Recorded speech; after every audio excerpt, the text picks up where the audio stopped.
জি, মেয়েরা তবলিগ করে না। সাহাবীটার নাম হচ্ছে আমর বিন জমু। সাহাবীটার নাম আমর বিন জমু। মাঝে একটা ছোট কথা বলিলি ভাই, বেয়াদবি মনে করবেন না, মাফ করে দিয়েন।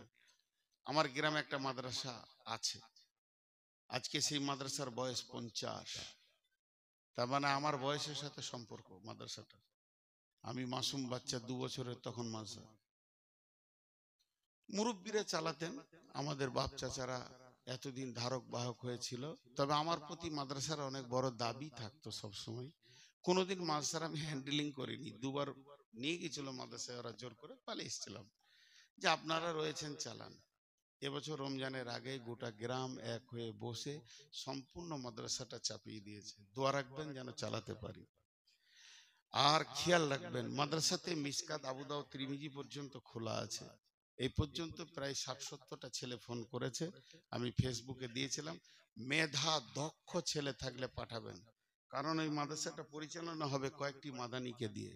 আপনার ছেলে যদি পড়ায় দুর্বল হয় কিন্তু রাখা যাবে না। ছেলে যদি মেধা হয়, চমক হয়, 2টি জিনিস পাবেন, ওর ভবিষ্যৎ উজ্জ্বল হবেই ইনশাআল্লাহ, আল্লাহকে ভরসা করে বলছি। কারণ ওখানে পড়াশোনা খুব কড়া। আগে গার্জেনকে মজবুত হতে হবে যে আমার ছেলে ওখান থেকে সরাবো না, 1 নম্বর। 2য় নম্বর হলো আদর্শ। আদর্শ ছেলে নেবেন তো আমার মাদ্রাসায় পাঠান। আদর্শ। আমাদের বর্ধমানের ভাষা অনেক ভালো, সেখানে থাকলে কথাবার্তা চাল চলন ভালো হবে। এটা একটা কথা বলছি। আর দ্বিতীয় একটা কথা বলছি, সামনে হজের নিয়ত করেছি, হজে যাব ইনশাল্লাহ। হজের পরে পরে আমার উমরার গ্রুপ যাবে।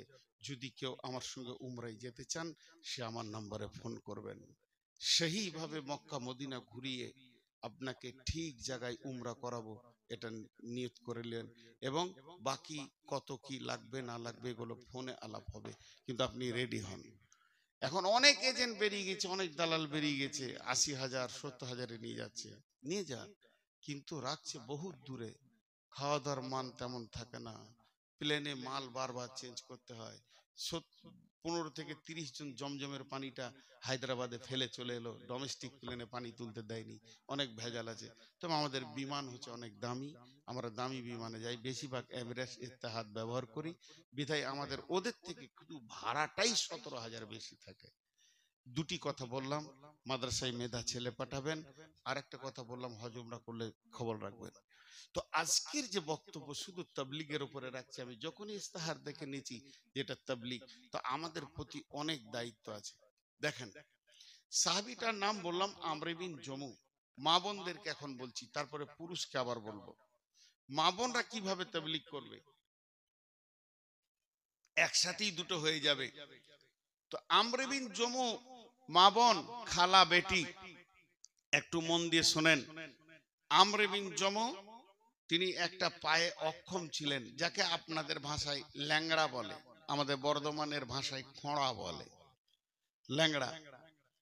তো আমর বিন জমুর স্ত্রী মনে মনে করছেন যে আমার স্বামী খোঁড়া, তাহলে তো ও কোনোদিন জিহাদে যাবে না আর শহীদও হবে না, আর আমি এরকমই থেকে যাব। 2টা মিনিট টাইম চাইছি আপনাদের কাছে, বেশি টাইম চাইছি না, 2-5 মিনিট ছেড়ে দেবো ইনশাল্লাহ, একদম টাইমই ছেড়ে দিব।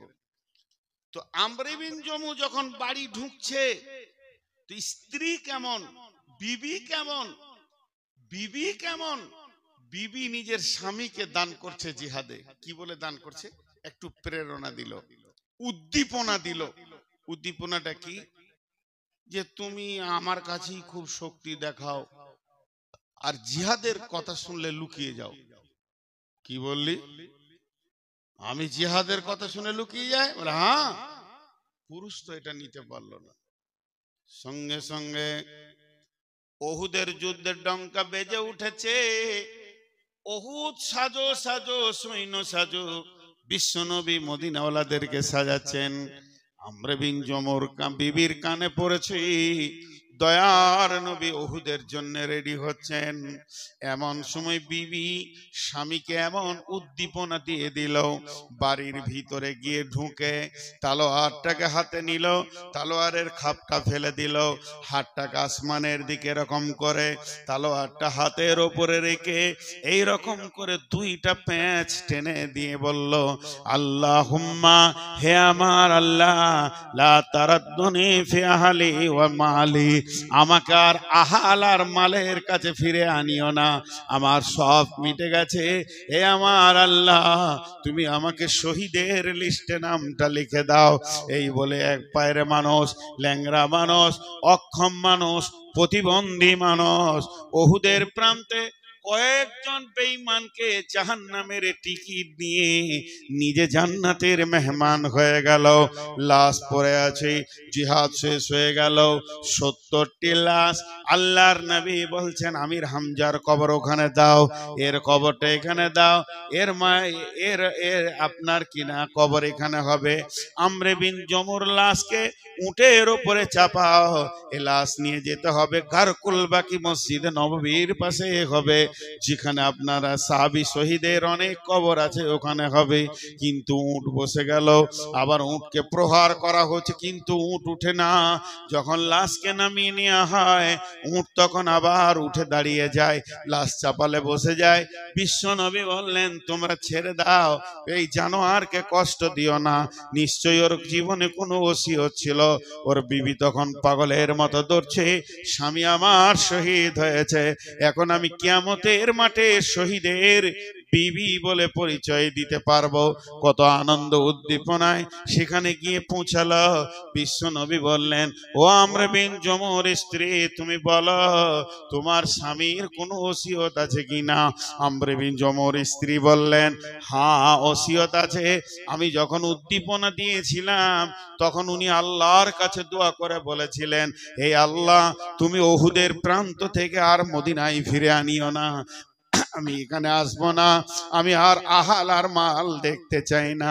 বিশ্ব নবী বললেন, রে সাহাবীরা শোনো, ওর দোয়া আল্লাহ কবুল করে নিয়েছে, ওকে উহুদের প্রান্তে সমাধি দাও, এখানেই ওর কবর বানিয়ে দাও।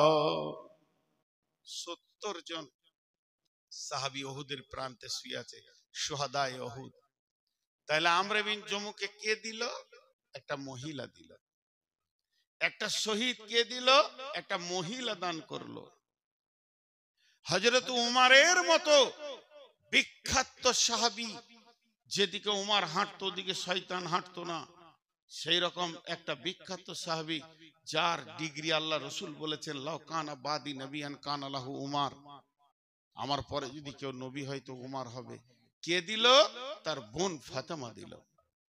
তার বোন ফাতেমা দিল। তো মেয়েরা যদি তবলিগে নেমে যায়, মেয়েরা তবলিগ করবে 4 জনের কাছে, ছেলেকে করবে, স্বামীকে করবে, আর আপনার ভাইকে করবে, আব্বাকে করবে।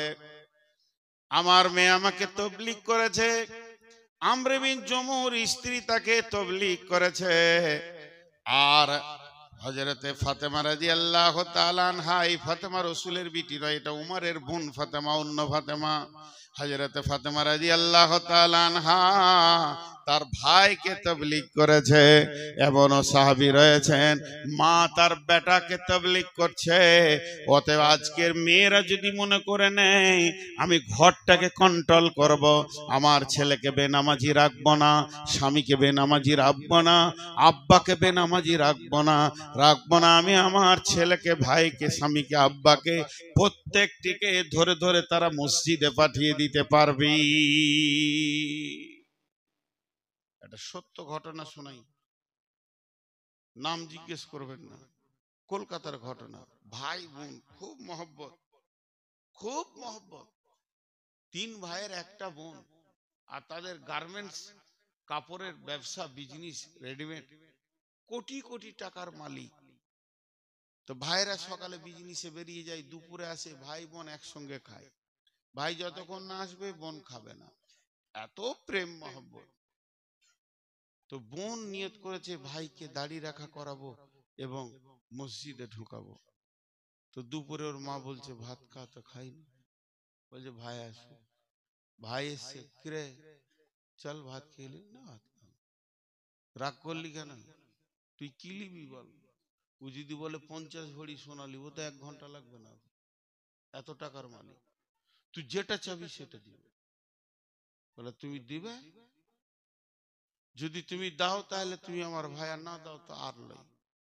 আমার যা মন যাবে আমি করবো, যা দিয়েছো সব ফেরত দেবো। কি করতে হবে বল? বলে তুমি এখনই নিয়ত করো যে আর দাড়িতে হাত দিব না, আর জোহরের নামাজটা এখন পড়ো, তারপর একসঙ্গে খাবো, আর জীবনে নামাজ ছাড়বো না, জীবনে নামাজ ছাড়বো না। বলো, তাহলে জানবো তুমি আমাকে ভালোবাসো, তোমাকে আমি ভালোবাসি। সঙ্গে সঙ্গে বলছে যার দাড়িতে হাত দিব। বোন তো ভাইকে জড়িয়ে ধরে কাঁদতে লাগলো, ভাই আমি এটাই চাইছি, তুমি জাহান্নাম থেকে বেঁচে যাও। আচ্ছা আমি নামাজ পড়ি তো একসঙ্গে খাবো, আর জীবনে নামাজ ছাড়বো। পারে মেয়েরা যদি ইচ্ছা করে, একটা মেয়ে যদি ইচ্ছা করে যে আমি আমার ফ্যামিলিকে কন্ট্রোল করব, তো পারবে। বেশিক্ষণ লাগবে না সমাজ কন্ট্রোল হতে। কারণ সমাজে মেয়েদের হাতে কন্ট্রোল করা রয়েছে 75 ভাগ। কিরকম ভাগটা করছি? 100টা লোক, 100টা লোকের ভিতরে বাচ্চা হচ্ছে 50 আর বয়স্ক হচ্ছে 50, তাহলে কত হলো? 100। বাচ্চার মধ্যে রয়েছে ছেলে মেয়ে, বয়স্কর মধ্যে রয়েছে নারী পুরুষ, তাহলে ওই ধারে 25 আর 25, নারী 25 পুরুষ 25, 50, আর ছেলে মেয়ে নিয়ে 50, তাহলে টোটাল হলো 100। তো একটা মেয়ে যদি তবলিগে নেমে যায়, তাহলে ও 25কে নিয়ে তবলিগ শুরু করলো, আর ওদের কোলে হচ্ছে বেটা বেটি, ওখানে 50, 75% সমাজকে মেয়েরা ঘুরিয়ে দিতে পারবে। পারবে কি পারবে না? কারণ ওর কোলে বাচ্চা আছে, ওর কোলে মেয়ে আছে, ওর কোলে ছেলে আছে, ওর ওর কোল থেকে। আমি তো কার কোল থেকে এসে এই স্টেজে বসেছি। তো কোলেই যদি ইনজেকশন মেরে দেয় মা বাপ। জি, আমাদের গ্রামে এই একটা পুকুরকে পাম্প মেশিন দিয়ে মেরে দিয়েছে, দিয়ে মাছ ধরতে হুড়বুড় করে সব নেমে গেছে। হালাল হারামের কোনো ব্যাপার নাই, যার পুকুর সে মাথা ঠুকছে, যে যেদিকে পারছে মাছ নিয়ে ধরছে।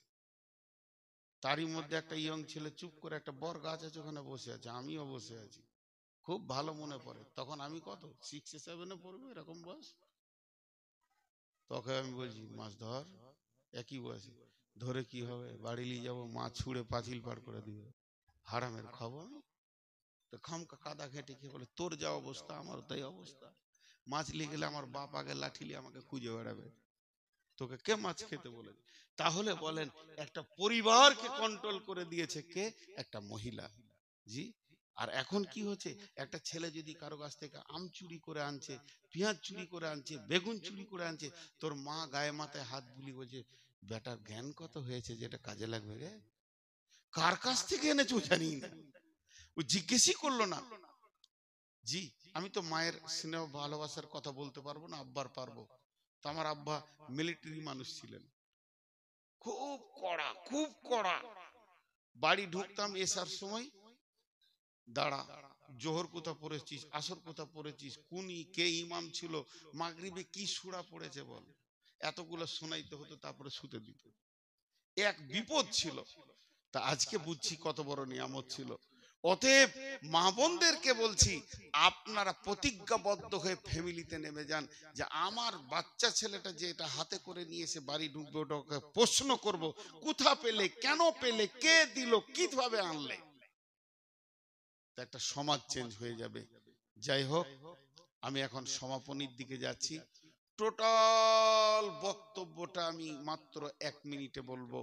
সেটা হলো কি, 1 নম্বর হচ্ছে আমরা তাবলীগের জন্য পৃথিবীতে এসেছি, আমাদেরকে তাবলীগের জন্যই পাঠানো হয়েছে। আর ওই লোকটার কথা আল্লাহর কাছে সব থেকে ভালো, যে নিজে আমল করবে এবং বলবে আমি মুসলিম, এবং যার মধ্যে 4টা গুণ থাকবে সে বেঁচে যাবে, বাকি কেউ বাঁচবে না। আল্লাহ তাবারক ওয়া তাআলা আমাদেরকে বেশি করে তাবলীগ করা তৌফিক দান করুন, আল্লাহুম্মা আমিন। আমার কাছে 2-5 মিনিট চেয়েছিল, তাই আমি 15 মিনিট পর্যন্ত টেনে দিলাম।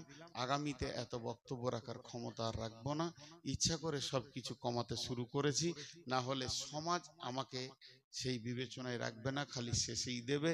আমি অনেক কষ্টের মধ্যে আপনাদের কাছে পৌঁছেছি, আপনাদের কাছে দুটি দোয়া চাইছি, আপনারা আমার জন্য দোয়া করবেন, আপনাদের জন্য আমি দোয়া করছি। এখন দোয়া করছি, সকল আমিন বলবেন। এই আল্লাহ, আজকের তবলিগ তুমি কবুল করে নাও। এই আল্লাহ, আজকের সব যদি ইখলাসের সঙ্গে হয় তুমি কবুল করে নাও। এই আল্লাহ, আমরা যতজন মানুষ বসে আছি, আমরা যেন মত পর্যন্ত তোমার দিনের মেহনত করতে পারি, তুমি তৌফিক দাও। আল্লাহ, আমাদের মা বোনদেরকে তৌফিক দাও, তারাও যেন তাবলীগ করতে পারে। আল্লাহ, আমাদেরকে তুমি মেয়েদেরকে পর্দায় থাকা, ইজ্জত আবরু আর এবং আমাদেরকে হালাল উপার্জন করা তুমি তৌফিক দান করো। আল্লাহ, আমাদের মা বাপ ভাই বোন আত্মীয় স্বজন যারা কবরে মাটির নিচে চলে গেছে, তাদেরকে তুমি মাফ করো, ক্ষমা করো, দয়া করো। এই আল্লাহ, ভবিষ্যৎ আমাদের সন্তানগুলোকে তুমি মুজাহিদ বানাও। আর আমরা যারা আছি এখানে বসে তবলিগ করব, যেখানেই যাব তবলিগ করব, বলেন ইনশাআল্লাহ। আল্লাহ কবুল করুন, আল্লাহুম্মা আমিন। সকলে দোয়া পড়ি। সুবহানাকা আল্লাহুম্মা ওয়া বিহামদিকা ওয়া আশহাদু আল্লা ইলাহা ইল্লা আনতা আস্তাগফিরুকা ওয়া আতুবু ইলাইকা। আসসালামু আলাইকুম।